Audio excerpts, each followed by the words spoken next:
The Blocktalk podcast started because of my passion for the property management industry. I wanted to start a conversation and add some value within the industry with a diverse range of people and professionals who can add something extra.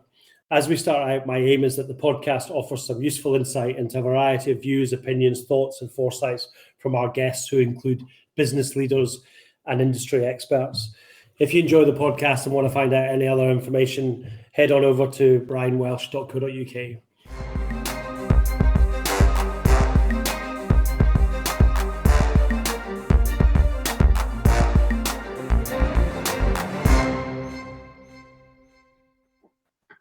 Hello and welcome to the Blocktalk podcast with me, Brian Welsh, and Jax Bruce. Jax, how are you doing today?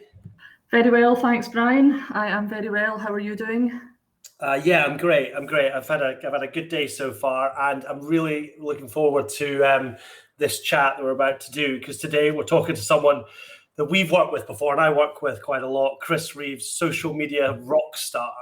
Oh, wow. Chris is the founder and MD of Reeve Social Media, and in his own words, is quite simply obsessed with social media. Chris has a few followers on Instagram, well, far more than I have on anything. He has over 12,000 followers. He's co-host of Talk Norwich City, which hopefully we won't talk about because I know nothing about football, a podcast, and has managed over 150 client accounts. So, Chris, how are you doing today? Thanks so much for joining us. It's an absolute pleasure, Brian. Jax, thank you so much for the invite. I can't wait to give value to your audience today. I'm very, very excited. I'm pumped to podcast, and I'm feeling fine. I'm feeling very fulfilled. I'm recently a married man, would you believe? So I'm now ready to be wise and humble and mature and share wisdom on podcasts. Okay, thanks for that. I do recall seeing that you just got married, and in fact, if I recall, you proposed at the top of Ben Nevis as well. Correct. Sunny Scotland, had to be. Well, do you know something? That photograph is the only photograph I've ever seen of anyone on the top of Ben Nevis when the sun's shining. But okay. So just to lead off, a question to begin with for you: how has the last year and a half been for you in the pandemic? So it's been very refreshing, if I'm honest with you. I'm not afraid to say that. I think although lots of people are quite consumed by the negatives of the global pandemic, I'm really, really excited by the positives. But the word refreshing is meaning that I think so many more people are willing to have a go at change, try new things, innovate, and go two-footed into projects that they previously wouldn't have done, which of course, you don't know until you try things. And I think certainly in the world of social media, that's a key component part of success is trying and split testing and having a go. So yes, of course, it's been a bad time, obviously, for the economy, etc. But in terms of the world of marketing and social, it's been a good year. It's become more of an important tool than ever before, an absolutely vital tool for delivering news and keeping people connected all over the world. Yeah, no, I have to agree with that. And in fact, you started Reeve Social Media in the pandemic, didn't you? Yeah, right at the start. It seems like a while ago now, doesn't it? Yeah. But literally, I pressed the big green go button as soon as the sort of the pandemic hit, actually. And it's been kind of, something that I've wanted to do for many years. I've been in digital marketing now for over a decade, and I've never had my own baby. And I thought, you know what? Screw it. Got nothing to lose. I'm just going to have a go. And some people think I'm crazy for it. But I think fortune favors the brave quite often. And I'm so proud and pleased and blessed that I've done it, because the amount of people that have benefited and have said, Chris, I wish you'd done this years earlier, which has been really, really comforting. And as a young business owner as well, it's always daunting. So to do it in the middle of the pandemic is something that I'm really, really proud of. Yeah, I can imagine. I started a business in the middle of a recession once, and everyone told me I was utterly mad. And hey, we're still there, so we're still banging away and still giving value to a lot of people. So yeah, I don't think it really matters when you do it, as long as you're passionate at it. You've got to a good product to sell, whatever that may be, and you work hard for your clients. I think that's the main thing. So talking about social media, so property management and social media, I think it's fair to say a few property managers out there are probably terrified of kind of putting their toe in the water of social media. I guess of fear of I don't know, repercussions of some description, negativity, and these sort of things. So how do you think social media can help property managers? I think social media, in terms of the world of property management, the thing that kind of comes to my head immediately is it's a trust tool. It's 100% a trust tool. And the more transparent you can be with people via whatever platform it is, whether it be TikTok, Instagram, LinkedIn, Twitter, Facebook, literally any platform, the more honest and transparent you can be, the better. I think, the number one KPI for property managers should be to build trust. I think that's absolutely vital. And it's the best platform to do it on, 100%, because you can show your face and be upfront. And it is just emails on steroids. It really is. It's just the best way to show up and for people to like you. It's the old like, know, and trust, right? Everyone's heard of that. And it's certainly one way to do it. And I think another thing as well is showing supreme even customer service. It's such an incredible tool for getting back to people as soon as possible, within minutes, within a day. All of the biggest and best social media accounts, they use it as an opportunity to show off their excellent customer service skills, which again tails into your prospective customers, clients, whatever, trusting you more. So that would be the thing that comes to my head straight away. Yeah, no, I think I would agree with that. And you and I have talked about this a few times, certainly with your social media and my social media, and that is how do you deal with negative comments? It's bound to happen in that industry. That's probably the fear people have of getting into it. But what would be your advice to deal with negative type comments? Well, you're speaking to the right person, because of my football media work. I get negative comments, trolls on a daily basis, sadly. And it's the reality of social media, but it's part of the game that you play in order to excel on these platforms. Now, the first thing is to actually change your mindset to negative comments. Again, to mention it, that this is an opportunity to show off your values. This is an excellent opportunity to show off your customer service skills. And so I think responding to people, killing them with kindness, is so important.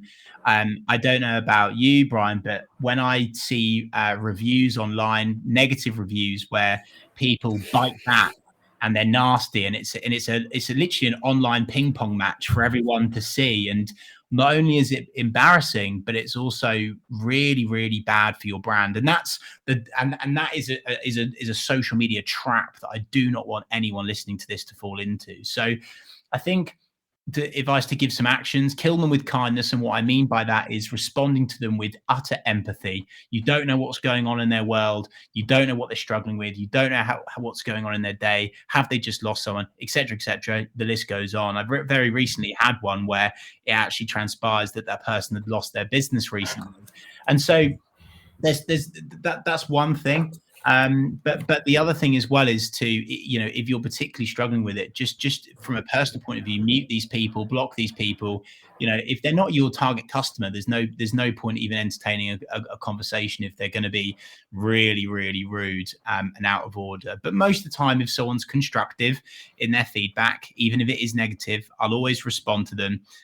Super kind, asking them questions, directing them somewhere, telling them when you're going to talk to them, how you're going to talk to them.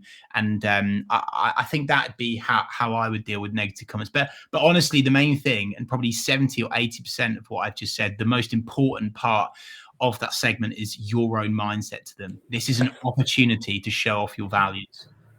Yeah. Okay. No, I would 100% agree with that as well. Yeah. Well put. Because that was something that kind of we've been thinking about how to kind of articulate that sort of thing, and I think you did that extremely well. Do you know what's crazy, Brian? So sorry to interrupt and to go again here, but I actually won't say the exact company, but obviously I've worked with so many different companies over the years. There's one company that I'm in partnership with now that I had to talk into using Facebook because they were so scared of getting negative feedback. They didn't even want to go on Facebook. Do you realize how much of a business opportunity you're missing by not going on Facebook?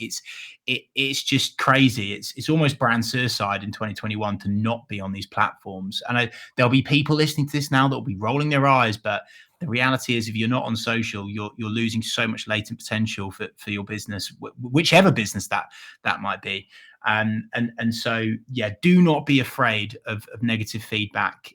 It can actually be an insane marketing tool. It really, really can. Yeah. Answer the critics. Yeah, absolutely. For example, Brian, if I respond to, sorry, you got me passionate about this now. If someone responds to, say, for example, Brian, you give me some negative feedback. I kill you with kindness. I respond. I might even give you something in return to say thank you, or to actually appease you, to put it politely.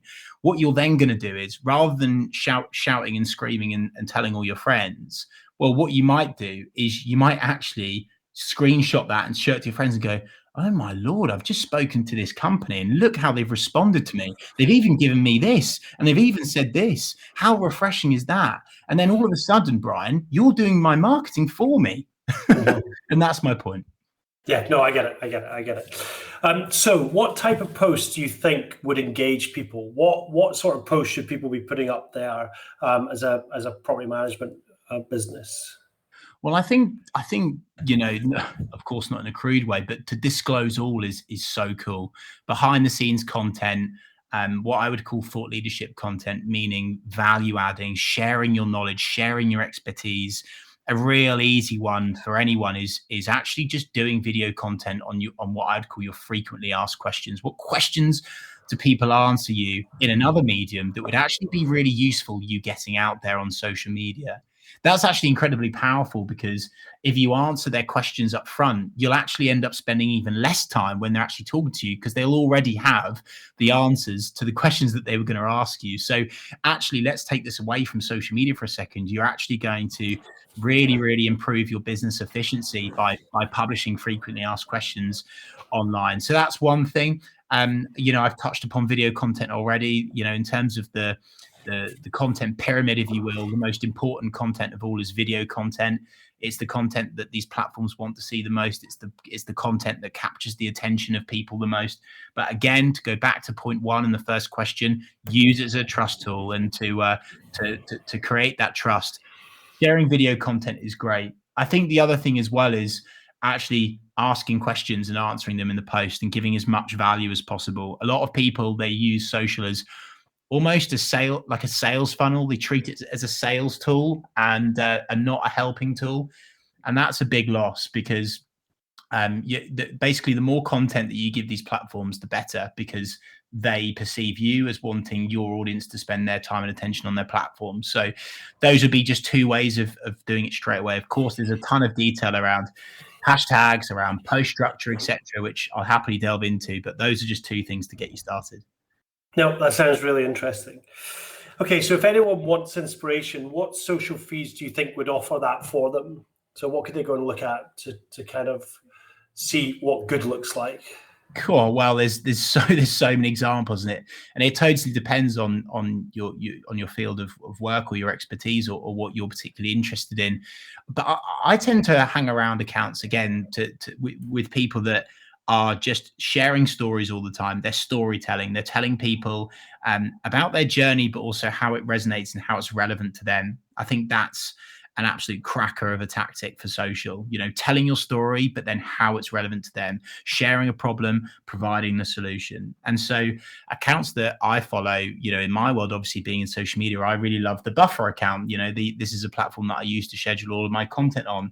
And it's because they're kind, they're caring, they're empathetic, they're friendly. And actually something that we've not spoken about is talking about is talking in people's language, right? Not using corporate jargon. People are so bored of corporate jargon. They get it on email all day, every day, and they don't want it anymore.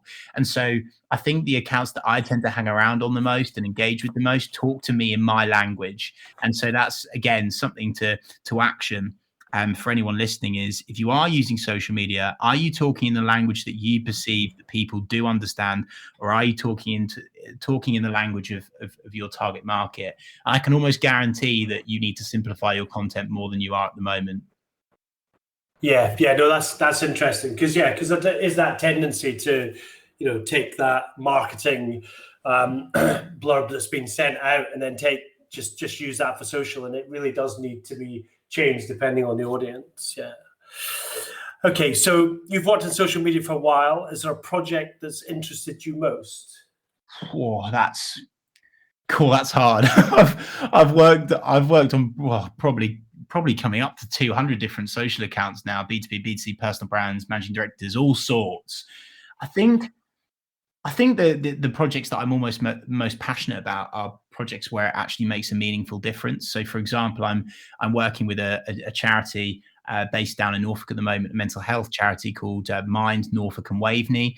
I look after their Norfolk branch, and I love working on that account because I know how much of a difference it makes. And again, to go back to a couple of my points that I've made already, because I'm giving value in those social posts, I'm literally making a difference to people's lives who are suffering with mental health. So that's one thing I'm passionate about. I'm also very, very passionate about helping individuals, quite often managing directors, quite often marketing directors, anyone that wants to create a better life for themselves. And I know that sounds really fluffy, but I really enjoy working with people with high energy, with passion, and obviously being in the football world, I've worked with former Scottish international Chris Boyd, Rangers. Am I allowed to say Rangers on this podcast? I know the divide is quite something up there between Celtic and Rangers, but there you go, I've said it. I've also worked with Robert Snodgrass, former Scottish international, as well, on their project social accounts. So yeah, I've had fun, and that's why I love what I do, because I work with so many different types of people and businesses. But to answer that question, frankly, it's when I can give value to actually genuinely make a meaningful difference to someone's life. That's fabulous. And yes, you can talk about football. I don't understand a huge amount about it, but you can talk about it. I don't think Jack, you're not a football fanatic, are you? No, not at all. Have absolutely zero interest. Congratulations. So there you go. Sorry about that, Chris. Although I do know one fun fact now. Fun fact. I do know one fact now. Norwich City are now back up in the top flight of Hey, well done. You can have it. I do know that. I'm not totally oblivious to stuff on football that I read. Anyway, just to get to the end of kind of the things I want to ask you, what's been the biggest change you've seen in social media over the years? Oh, blimey. That's a fantastic question. You know what, Brian, the platforms are evolving all the time, and that's why I spend 20% of my actual time on my business actually researching and learning, because new platform developments and updates are coming out all of the time. I think certainly the most exciting thing in the last few years is this story element. That people are adding onto their platform. Even LinkedIn, a platform that people perceive as having to be corporate, even they now understand the value of that story content, meaning video content that you can find at the top of your feed. Now, I think the story element has supercharged businesses because, again, to say it again, it's rapidly improved businesses' trust, particularly smaller businesses, by the way. Because anyone can say any sort of marketing jargon online. They can get a copywriter to create the perfect pitch for them. But the people that are really winning on social media are the people that are turning up on their stories, whether that be LinkedIn, Facebook, Instagram. They're showing their face and they're giving value. And I think it's really refreshing, and I think it's very, very exciting for any business or individual on social media. So I'd say story content is definitely the main thing for me. But actually, I'm going to contradict what I've said instantly. The thing that's really blown up during the global pandemic is live streaming. which you can pretty much do on every single platform now, whether that be YouTube, Twitter via Periscope, LinkedIn. You can go live now by applying, Instagram, IGTV. And the thing with LinkedIn, the thing with live content in general is that it's so authentic, it's so supercharged, and the platforms love it as well. So yeah, I would to answer your question in a little bit more of a short way, I do like to talk, sorry, live content and story content. Okay, that's really interesting. And there's been a big increase as well. Clubhouse launched in the pandemic, which is kind of audio rooms and these sort of things. And does Facebook now have an alternative to that as well? What's your view on that sort of stuff? So Facebook, unless they've released it in the last hour, they don't have an alternative to that yet. However, Twitter do. It's called Twitter Spaces, and I actually prefer it to Clubhouse. I think Clubhouse has been a really interesting platform, and again, people have grown and built and developed personal brands on Clubhouse. Particularly in the corporate world, it's an incredible platform to connect with people all over the world. Very conversational, and I love that. But Twitter Spaces is there as well to do that. And I think Twitter are nailing it a little bit better than Clubhouse at the moment. But Clubhouse is an opportunity, just like TikTok, for example, that businesses should be considering to go on. Yep. Okay, great. That's the end of my questions. And we have Jack's pitches at the end of each of these sessions and has some questions of our own. So Jack's, over to you. So yes, it's our and finally. You're too young, Chris, to remember Newsround and the and finally thing that used to be on children's TV. Our 3 quirky questions. The first one for you is, what's your biggest failure across your entire career and what did you learn from it? Oh, blimey. Do you know one failure which I'm now just about willing to share with people is the importance of remembering people's names. Now, a really funny story. When I was growing and developing my career in digital marketing, I'd managed to secure a pitch with a really, really big business based down in Norfolk. I got really excited. I put on my shirt and tie. I did all my research into the company. Everything was prepared. I had an answer to every single one of their questions, Jack. And then after the pitch, it went perfectly. I was absolutely buzzing. I was, saying all the right things. And as I walked out, I actually called the managing director the complete wrong name. And then I got back to the office and I followed it up. I had this heart in my mouth moment. I went, oh no, what a... There you go. It was an absolute nightmare, to put it frankly. Totally embarrassing, but I learned from it a lot about how the little details in business makes a huge amount of difference. Did you get the job?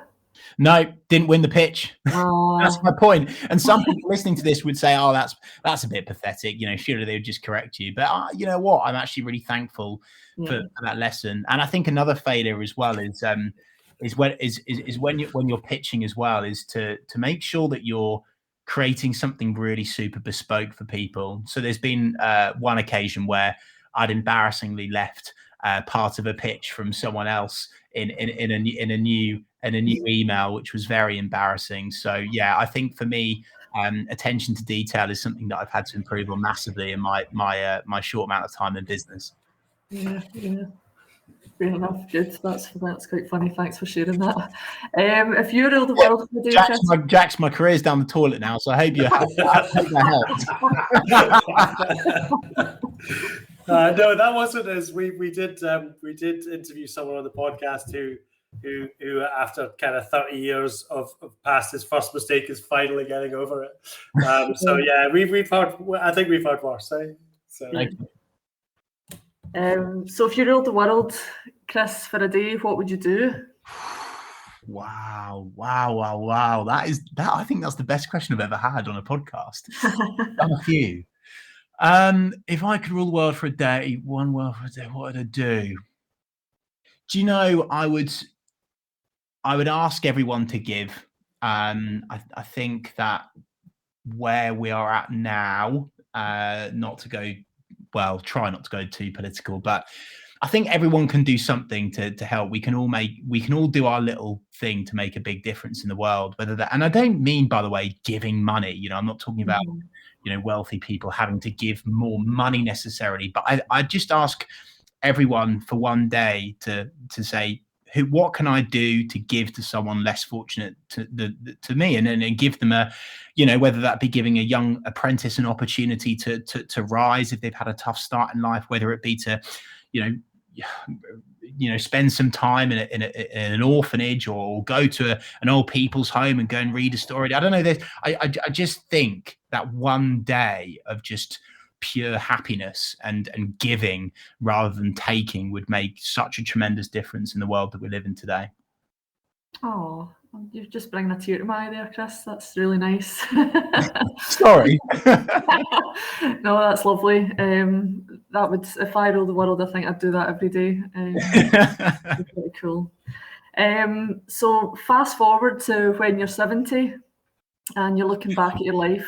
Is there anything you've done already that you will be glad you've done or feel proud of? Or if you haven't done that yet, what would you want to be looking back at when you were 70 and being proud of?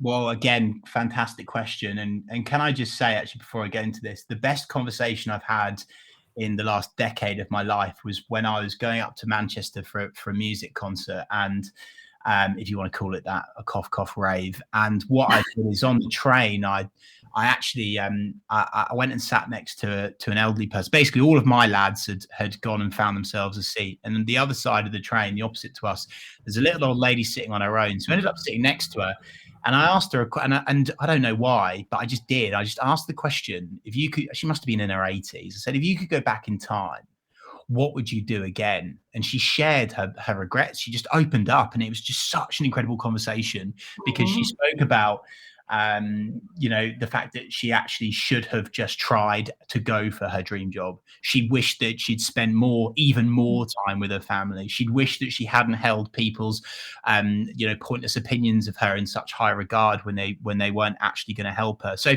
anyway, cut long story short, I love the question. I had to say that.